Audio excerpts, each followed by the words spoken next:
നമുക്ക് വേണ്ടി, മാതാപിതാക്കൾക്ക് വേണ്ടി, സമൂഹത്തിന്. ഈ മൂന്ന് പേർക്കും ദോഷമുണ്ടാകും. ഇന്നല്ലെങ്കിൽ നാളെ ദോഷമുണ്ടാകുന്ന ഏത് ഇഷ്ടങ്ങളും മോശം ഇഷ്ടമാണ്. ഈ മൂന്നിനും യാതൊരു ദോഷം ഉണ്ടാക്കാത്ത എന്തുകൊണ്ടാണ്? നല്ലതായി ആലോചിക്കുക. മനസ്സിലായോ?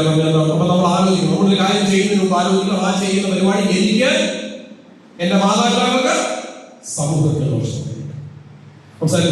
ഒരാളുടെ ഇഷ്ടം അതുകൊണ്ട് നല്ലതാണെന്ന് വിചാരിക്കും, വേറൊരാൾ ഇഷ്ടപ്പെടുന്നു അതുകൊണ്ട് നല്ലതാണെന്ന് വിചാരിക്കും. ഉദാഹരണം സന്തോഷ് ജോർജ് വളരെ അറിയും. ആര്? സഫാരി പരിപാടി, സഞ്ചാരം എഴുതുന്നോ? അദ്ദേഹത്തിന് എന്തോ ഇഷ്ടം? യാത്ര ഇഷ്ടം. ശരിയല്ലേ? യാത്ര ഇഷ്ടം. അദ്ദേഹം 142 രാജ്യങ്ങൾ സന്ദർശിച്ചു. ചുമ്മാ ഒരു യാത്രയായി നോക്കിക്കൊണ്ടെങ്കിൽ യാത്ര ചെയ്യുക, ഒരു കുഴപ്പമില്ല. അപ്പൊ അദ്ദേഹത്തിന് ഇഷ്ടപ്പെട്ട ഒരു കാര്യമാണെന്നോ സഞ്ചാരം. എന്ന് ഇന്ന് വൈകിട്ട് ആരോട് പറയാൻ ഇയാൾ ഗോവയ്ക്ക് പോകും. ഇയാളുടെ സഞ്ചാരം നല്ലതല്ലേ? സന്തോഷത്തോട് വളരെ യാത്ര നല്ലതാണ്, അയാൾ ഇഷ്ടപ്പെട്ട ഒരു കാര്യമാണെന്നുള്ള യാത്ര എന്ന് കരുതി ഇന്ന് വൈകിട്ട് ഇയാൾ ആരോട് പറയാൻ യാത്ര പോയാൽ നല്ലതാണല്ലോ. അയ്യോ, സന്തോഷത്തോട് വളരെ നല്ലതായ കാര്യം ഇയാൾക്ക് നല്ലതല്ലാത്ത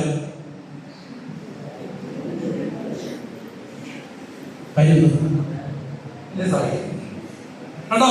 അപ്പൊ സന്തോഷത്തോട് വളരെ ഇഷ്ടപ്പെടും. സന്തോഷത്തോടെ ഉണ്ടോ? സന്തോഷത്തോടെ കുടുംബത്തിൽ വല്ല വിഷയമുണ്ടോ? സമൂഹത്തിൽ വല്ല കുഴപ്പമുണ്ടോ? നേരെ ചെയ്യാൻ യാത്രമായിരിക്കാൻ വീട്ടുകാരില്ലാത്ത വലിയ കുഴപ്പമുണ്ടോ? ഉണ്ട്. അപ്പൊ ഓരോരുത്തരും ഇഷ്ടപ്പെടുമ്പോൾ ആലോചിക്കുന്നു. നേരെ ടൂർ പോവുകയാണെങ്കിൽ ഇയാൾ ഗോവയ്ക്ക് പോയാൽ വല്ല കുഴപ്പമുണ്ടോ? ഇല്ല. കാര്യമൊന്നുണ്ടോ? അത് ഇയാളുടെ പേരൻസിന് അറിയാം. ശരിയല്ലേ? അപ്പൊ നമ്മൾ ആലോചിക്കണം, എന്തെങ്കിലും ഒരു കാര്യം ചെയ്യുമ്പോൾ അത് നല്ലതാകണമെങ്കിൽ നമുക്ക് ദോഷം ഉണ്ടാകും. ഇന്നല്ലെങ്കിലോ നമ്മുടെ പേരൻസിന് ദോഷം ഉണ്ടാകും, സമൂഹത്തിന് ദോഷം. മനസ്സിലായാലും ഇതുകൊണ്ടാണ് നിങ്ങളോട് പറയുന്നത് മനസ്സിലാക്കണം. അപ്പൊ നിങ്ങളുടെ ഇഷ്ടങ്ങളെ നിങ്ങൾക്ക് മനസ്സിലാക്കാനായിട്ട് മനസ്സിലാക്കുക. ഇഷ്ടപ്പെടാതാവുന്ന കുറെ കാര്യങ്ങളുണ്ട്. അതിലൊന്നാണ് ലഹരി വസ്തുക്കൾ. ജീവിതത്തെ നശിപ്പിക്കുന്ന ഒന്നാണ്. കാരണം നിങ്ങൾക്ക് നിങ്ങളുടെ പേരൻസിന് സമൂഹത്തിന് ദോഷമാണ് ലഹരി വസ്തു. നെക്സ്റ്റ്, ഈ സാധനത്തോടുള്ള കൂടുതൽ സ്നേഹം. ഈ സാധനത്തോടുള്ള കൂടുതൽ സ്നേഹം മൊബൈൽ ഇതിനോട് കൂടുതൽ ഇഷ്ടപ്പെട്ടു കഴിഞ്ഞാൽ ജീവിതം പോകും. മനസ്സിലായാലും റീൽസും ഒക്കെ ആയിട്ട് കഴിഞ്ഞാൽ പിന്നെ റീലായി മാറും. അതുകൊണ്ട് ഈ സാധനത്തെ കൂടുതൽ ഇഷ്ടപ്പെടും. മനസ്സിലായാലും സൂക്ഷിക്കും ചില കാര്യങ്ങൾ. അപ്പം മൊബൈലിൽ പ്രശ്നം. മനസ്സിലായാലും നിയമലംഘനങ്ങളുടെ പ്രശ്നം. നിയമലംഘനങ്ങൾ വാഹനം സ്പീഡിൽ ഓടിക്കുക, ഹെൽമെറ്റ് വെക്കാതെ യാത്ര ചെയ്യുക, റോഡ് ക്രോസ് ചെയ്യുമ്പോൾ ശ്രദ്ധിക്കാതിരിക്കുക, ഇതൊക്കെ നിയമലംഘന പ്രശ്നം. ഹെൽമെറ്റ് വെക്കാതെ യാത്ര ചെയ്യുന്ന പോലീസ് ഫൈൻ കിട്ടുന്നു. അതോ ഹെൽമെറ്റ് വെക്കാതെ യാത്ര ചെയ്താൽ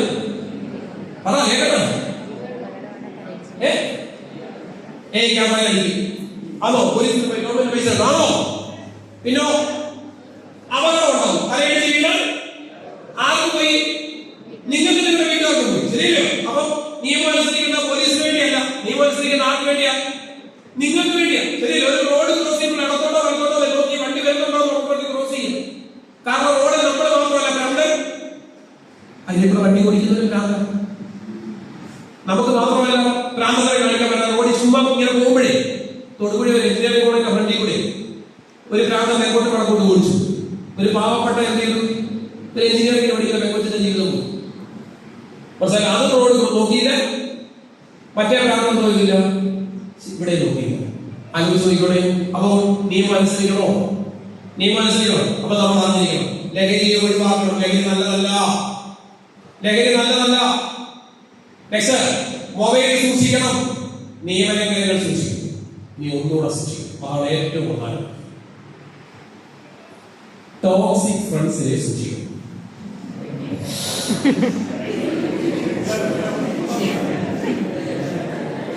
ഞങ്ങളുടെ കാലത്ത് 2 പേരെ ഉണ്ടാകും കൂട്ടുകാർ. ഞങ്ങളൊക്കെ പഠിക്കുന്ന കാലത്ത് 2 കൂട്ടുകാരെ ഉണ്ടാകും. Good friends, bad friends. Good friends ആണ് ഇപ്പൊ 3 പേരുമാണ്. ഗുഡ് ഫ്രണ്ട്സ്, ബാഡ് ഫ്രണ്ട്സ്, കേട്ടോ? ഗുഡ് ഫ്രണ്ട്സ് ഉണ്ടോ? നിങ്ങൾക്ക് ആർക്കും ആലോചിച്ചോളെ. നിങ്ങൾക്ക് ഏതൊക്കെ ഉണ്ടോ ആലോചിച്ചോളെ, കേട്ടോ? ഗുഡ് ഫ്രണ്ട്സും ബാഡ് ഫ്രണ്ട്സും ടോക്സിക് എന്ന് പറഞ്ഞിട്ടുണ്ടോ? വിഷാത്മകമായ ചില സൗഹൃദങ്ങൾ. ആ സൗഹൃദങ്ങൾ ഇന്നലെ വരെയുള്ള, ഈ നിമിഷം വരെയുള്ള സ്നേഹത്തെ കുറിച്ച് ചിന്തിക്കില്ല.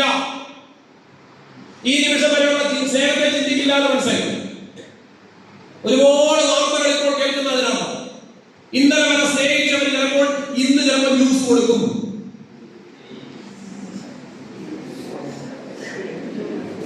ഇന്നലെ വരെ സ്നേഹിച്ചവര് ഇന്നലെ സ്നേഹമായിരുന്നു, ഫ്രണ്ടായിരുന്നു. പക്ഷെ ഇന്നും കൊടുക്കും, ജ്യൂസ് കൊടുക്കും. ടോക്സിക്. ശരിയല്ലോ? സൗഹൃദങ്ങൾ, പുതിയ കാലത്തിന്റെ സൗഹൃദങ്ങൾ ആലോചിച്ചു. ശരിയല്ലോ? അപ്പൊ നമ്മൾ ആലോചിച്ചു, പുതിയ കാലഘട്ടത്തിൽ ടോക്സിക് ആവുന്ന ഫ്രണ്ട്ഷിപ്പുകളുണ്ട്. ഞാൻ അതിനെക്കുറിച്ച് പറയുന്നില്ല.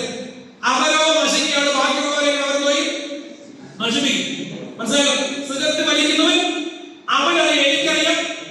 ഞാൻ സിഗരറ്റ് വലിക്കുമ്പോൾ എനിക്കറിയാം മോശമാണ്. കാരണം ഞാൻ സിനിമ കണ്ടിട്ടുണ്ട്. സിനിമയുടെ ഫ്രണ്ടിൽ കളിക്കും. ശ്വാസകോശം സ്പോഞ്ച് പോലെയാണ്. ഈ സ്പോഞ്ചിനകത്ത് കറകയറും, എന്റെ ചങ്ക് ക്യാൻസർ കിട്ടും. ശരിയല്ലേ? ഇതെനിക്ക് വ്യക്തമായ അറിയാം. എന്നാലും ഞാൻ ബില്ലുബിൽ സാധനം തീപ്പെട്ടി അധികം കത്തിച്ചു കൊടുക്കും. കാരണം എന്തുകൊണ്ടാണ്? എന്റെ ശ്വാസകോശം പോലെ അയാളുടെ ശ്വാസകോശം എന്തായിക്കോട്ടെ, കാരണം ഒരാളെയും എന്തോ നശിപ്പിക്കുക. ജീവിതം നശിപ്പിക്കുന്ന കൂട്ടുകെട്ടുകൾ പല രൂപത്തിൽ ടോക്സിക് ഫ്രണ്ട്ഷിപ്പുകളും. മനസ്സിലായോ? ഞാൻ കൂടുതൽ പറയുന്നില്ല. ഞാൻ എങ്കിലും ലഹരി വസ്തുവിനെ കുറിച്ച് മാത്രം ഒന്ന് പറയും.